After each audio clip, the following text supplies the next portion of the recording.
அனைவருக்கும் வணக்கம். மத்திய அரசு ஊழியர்களுக்கு ஒரு முக்கியமான செய்தி. அதாவது மத்திய அரசு ஊழியர்களுக்கு 12 லட்சம் ரூபாய் வரைக்கும் வருமானம் ஈட்டுவோருக்கு இனி வரி இல்லை அப்படிங்கிற அரசு இந்த பட்ஜெட்டில் அறிவிச்சிருக்காங்க. ஆனால் அதற்கு மேல் உள்ள நபர்களுக்கு, அதாவது 13 லட்சம் அந்த மாதிரி வாங்கக்கூடிய ஊழியர்களுக்கு எவ்வளவு ரூபாய் வரி பிடித்தம் செய்யப்படும் அப்படிங்கிற கேள்வி எல்லாத்துக்கும் மத்தியிலையும் இருக்குது. அதற்கான முழு விடையும் இந்த வீடியோவில் பார்த்துடலாம்.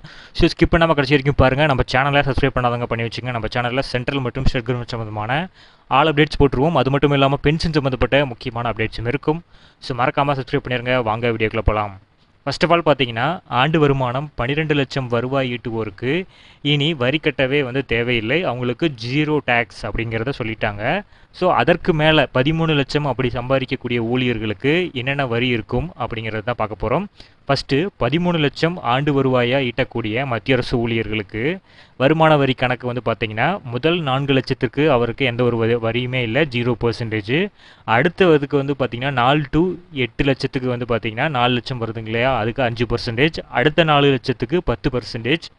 மீதி இருக்கக்கூடிய அந்த 13வது லட்சம், அதாவது 1 லட்சத்துக்கு 15% வரி. டோட்டலாக அவருக்கு செலுத்த வேண்டிய வரி விகிதம் 75,000 ரூபாய் அவர் கட்டணும். இதுவே 14 லட்சமாக இருந்துச்சு அப்படின்னா அவருக்கு 90,000 ரூபாய் வரி.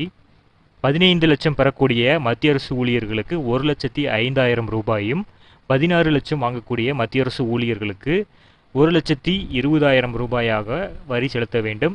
அடுத்தது 17 லட்சத்திற்கு 1,40,000, 18 லட்சத்திற்கு 1,60,000, 19க்கு 1,80,000, 20 லட்சம் வாங்கக்கூடிய ஊழியர்களுக்கு 2 லட்சம் ரூபாயும், 21 லட்சத்துக்கு 2,25,000, 22 லட்சத்திற்கு 2,50,000, 23க்கு 2,75,000, 24 லட்சத்திற்கு 3 லட்சமாகவும் வரி செலுத்த வேண்டும்.